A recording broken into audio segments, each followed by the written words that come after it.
Yoga sekarang tuh aneh-aneh aja ya. Aku udah berapa kali nih lihat teman-teman ikut acara yoga tuh bisa macam-macam. Ada yang akro, yang sampai akrobatik gitu-gitu. Ada yang kadang-kadang unik lah. Kadang-kadang kelasnya dari yang paling murah sampai yang paling mahal, dari yang paling rame sampai yang paling gaul gitu. Nah kadang-kadang macam-macam. Selaku ini nih, selaku guru, bukan guru lah ya, pengajar yoga. Dia nih pengajar yoga ya, bener ya? Ya. Kelihatan dari ininya, dari posturnya apa tuh? Nah, sebenarnya ini deh, kalau gue sebagai orang awam, yoga itu sebenarnya apa sih sebenarnya? Kok sampai semuanya sekarang dibilang yoga gitu? Semua kelas-kelas tuh dibilang yoga gimana? Yoga apa ya? Yoga tuh kalau ditarik dari awalnya ya, sebenarnya awal katanya tuh diambil dari yuj, yang artinya tuh union atau penyatuan. Dan penyatuannya tuh apa sih sebenarnya? Nah biasa kan kita denger ya yoga tuh mind, body and soul gitu ya.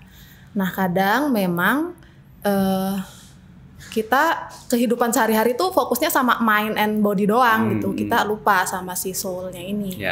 Nah yoga ini tujuannya sih ya kalau yang aku tangkep gitu selama ini menyadarkan kita bahwa kita tuh yang sebenarnya tuh tak terpisahkan dari 3 hal tadi itu. Iya dan si soul itu gitu, si soul itu dan mind ataupun tubuh kita memang penting ya, perlu digunakan ya secukupnya lah. Dan tetap harus pada kesadaran bahwa kita tuh si soul itu, si jiwa, si atma itu. Oke. Jadi sebenarnya bukan pada fokus gerakan atau bikin kurus atau bikin akrobatiknya atau gimana tuh? Kalau dilihat dari awal mulanya ya, ya bukan sih. Ya, gitu. Jadi itu sebenarnya ajaran spiritual ya. Jadi semacam terapi spiritual lah ya buat kita supaya selalu ingat bahwa kita bagian tak terpisahkan dari jiwa, pikiran dan tubuh gitu ya. Jadi jangan tercerabut gitu. Nah, tapi kalau ngeliat tren sekarang gimana dia? Tren sekarang memang kalau khususnya di Indonesia ya, banyaknya kelas yang disajikan itu memang yoga secara gerak.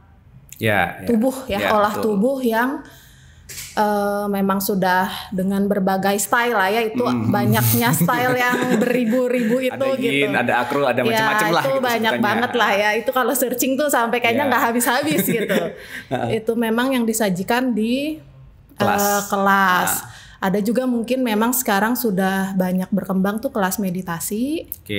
Kelas nafas, olah nafas itu juga sudah mulai banyak disajikan lah ya di sini. Tapi memang masih pasarnya banyaknya sih kelas yang gerakan. Gitu. Karena memang ya tubuhnya dulu kita bangun gitu. Tubuhnya dibangun. Soalnya banyak yang karena pengen kurus atau karena pengen lebih elastis mungkin badannya gitu. Ada mungkin juga yang emang gaya sih ya. Jadi kan itu jadi tren masyarakat kota sekarang kan gitu kan. Nggak apa-apa juga. Bagus juga karena kan itu nguatin juga ya. Maksudnya membantu untuk aktivitas sehari-hari gitu. Ini ngomongnya kok baik, tadi ngomong di belakang nggak baik. Iya bagus juga. Bagus ya.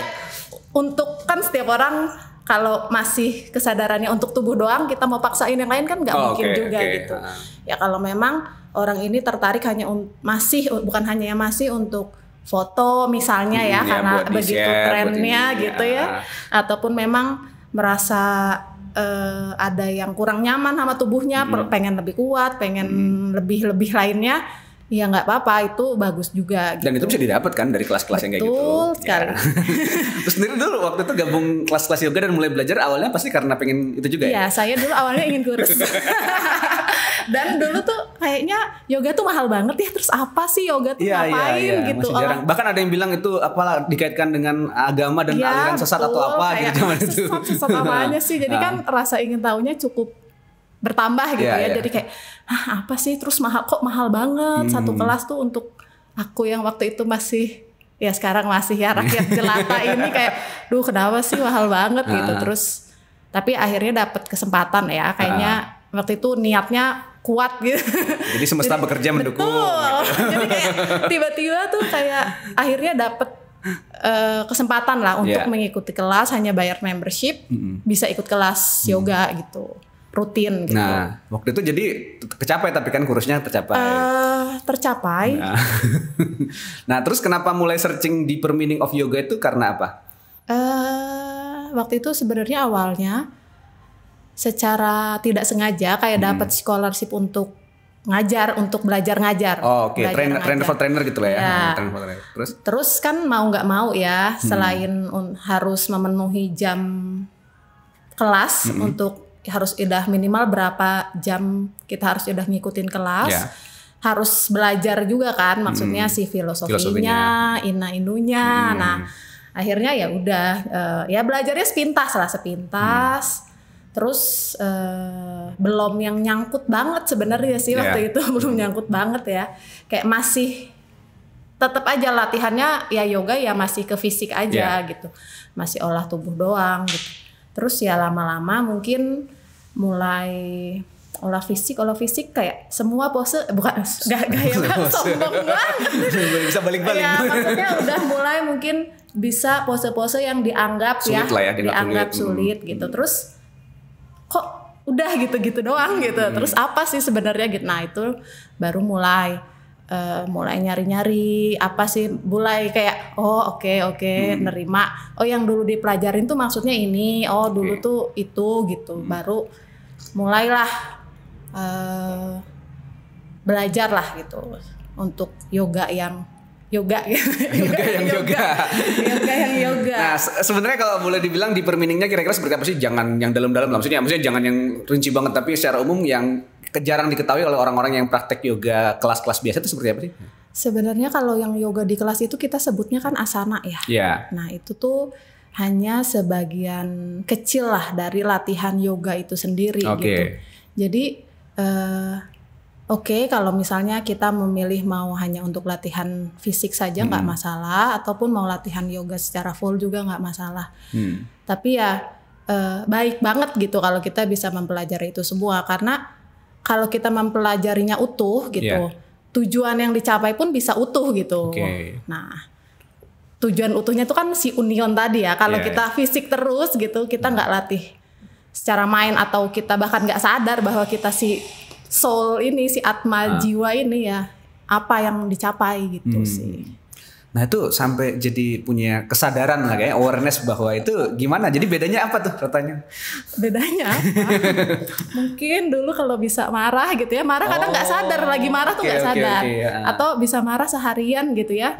Tapi nggak sadar marah gitu. Ya sekarang bisa lebih cepet lah gitu. Oh, jadi lebih mengenali diri juga ya. Jadi lebih mengenali emosi gitu.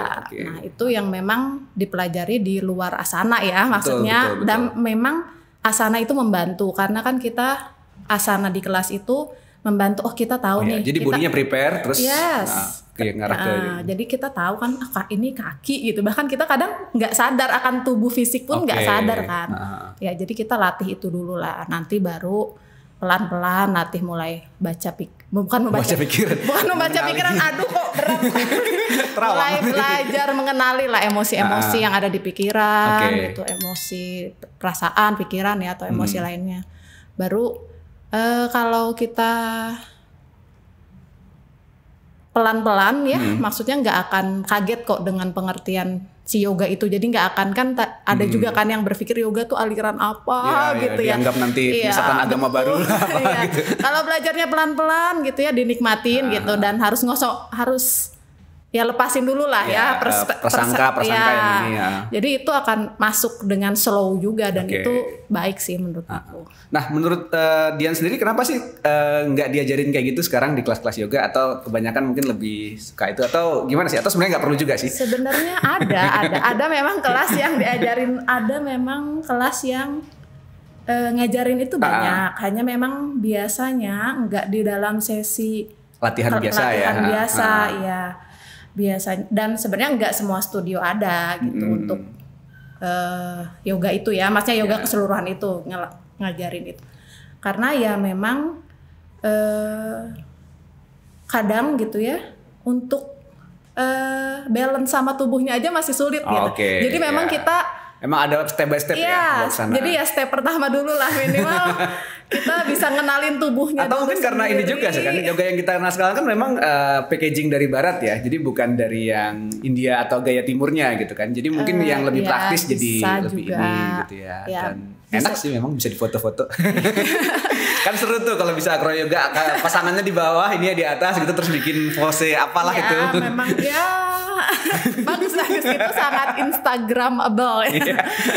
Kan suka ditanya tuh kalau guru yoga kakak bisa pose apa aja gitu kan, udah bisa pose yang ini pose yang itu belum. Ya, karena kalau guru yoga yang di studio yang emang ngajar harus biasanya ada beberapa pose dasar yang harus bisa kan. Jadi memang kalau studio lah, maksudnya angkatan studio itu memang mereka ya bukan mereka, kita lah ya.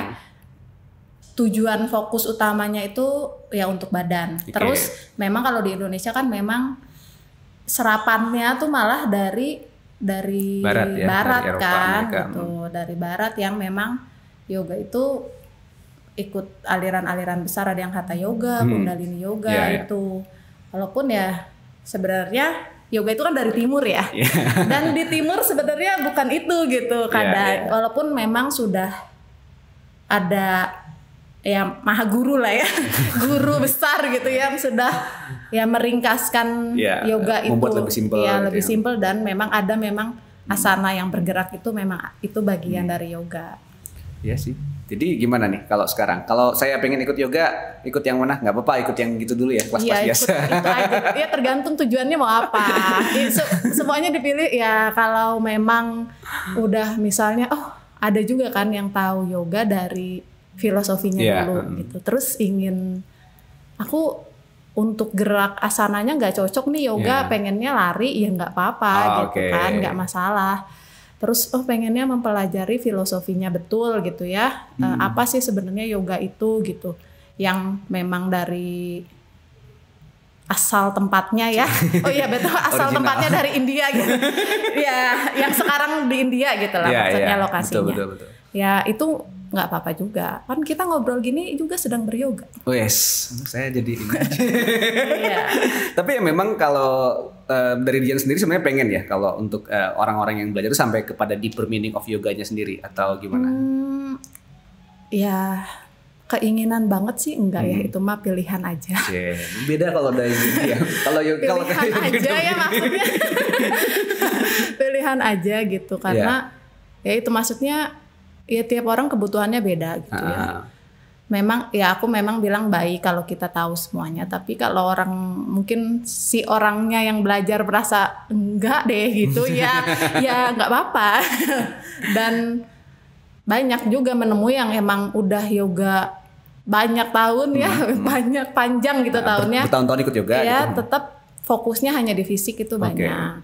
Tapi banyak juga yang setelah yoga bertahun-tahun mulai berubah gitu, mulai berubah pandangannya yoga tuh, yaitu bukan hanya tubuh fisik yang bergerak tapi yaitu mempersiapkan tubuhnya untuk ketujuannya kan.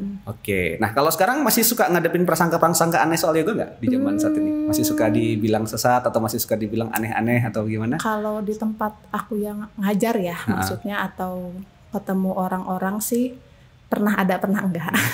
Jadi saya pernah ini lucu juga nih. Aku ngajar di Bank India. Ya, terus. Terus salah satu staffnya bilang ngajar jangan ikut yoga sesat. Astaga. Terus aku ngajarnya di Bank India gitu. Aduh. Dan aku ngajar kan memang aku kalau ngajar hanya ya udah fisik. Maksudnya aku memang belum bisa ngajar untuk lebih dalam itu aku masih belum lah. Jadi ini kayak aku ngajar dia lihat gitu dan masih bisa bilang kok yoga sesat gitu, di mananya gitu. Kadang agak ya sudah, tapi ya udahlah. Tapi kerasa banget ya perubahan di diri, maksudnya ada hal yang sangat dapat impuls, terutama setelah belajar deeper meaning-nya tadi ya. Iya. Ya kerasa. Ya kalau ya sebelum deeper meaning mungkin pada awalnya ya, awalnya bisa kurus. Terus aku tuh emang bongkok parah ya. Postur tubuh ya jadi emang. Ya itu pun perbaik, dan itu setiap yoga kan berbagai jenis style, tujuannya beda-beda juga. Ada yang memperbaiki tubuh atau apapun. Ada yang menguatkan ini. Ya banyak lah. Memang mungkin aku masuk di kelas yang fokusnya memperbaiki postur gitu. Jadi waktu itu cukup bongkok. Itu cukup jadinya mudah capek, badan juga nggak enak kan. Jadinya sekarang udah lebih enak lah, lebih enak, dibawa aktivitas juga lebih enak. Terus dulu tuh aku kalau dingin atau capek itu langsung sakit badan. Kayak rematik. Anak kecil udah rematik kok kayaknya. Nah sekarang emang itu udah membaik juga gitu. Terus setelah mengajar lebih jauh, yang didapat lebih santai. Lebih santai. Yang dulunya mau potret sana sini buat gaya, buat nyombong udah aduh kok malu ya. Udah jadi, sampai levelnya udah beda ya sekarang. Malu gitu kayak aduh ngapain gitu. Terus apa yang mau ditampilin tuh apa gitu. Jadi kayak nah di situ terus ya kalau menghadapi emosi-emosi gitu ya, lebih kayak lebih cepet aja sadar bahwa kita sedang dalam emosi itu. Ya menarik obrolan dengan Dian kali ini gitu. Kalau teman-teman lagi mau nyoba yoga gitu ya, yoga ya maksudnya bukan yoga Wibowo atau yoga Ananda, bukan yoga beneran. Jadi ini ya sebenarnya sesuatu yang disarankan juga ya untuk bisa ini. Tapi kalau memang bisa lebih jauh di per meaningnya dan kalau belum masih awal-awal ya nggak apa-apa lah ya, rada-rada sombong dikit ya. Jadi nggak apa-apa lah, itu kan ada prosesnya. Ada prosesnya gitu kalau ya. Kalau terlalu langsung namaste juga kayak gimana gitu. Ya jadi memang perlu, tapi ya jangan jadi inilah ya. Kalau bisa cari lebih dalam meaningnya gitu ya, jangan cuma buat gaya-gayaan karena faedahnya justru jauh lebih besar kan ya kalau kita tahu lebih besar gitu. Oke, thank you Dian udah berbagi. Pakai namaste gitu nggak ya? Terima kasih. Ya, teman-teman yang mau komentar tentang yoga atau pernah ikut kelas yoga atau lagi mau pengen yoga gitu ya, coba kasih di kolom komentar dan jangan lupa obrolan kita berikutnya masih banyak yang menarik dengan yang lainnya. Sampai jumpa teman-teman vokal.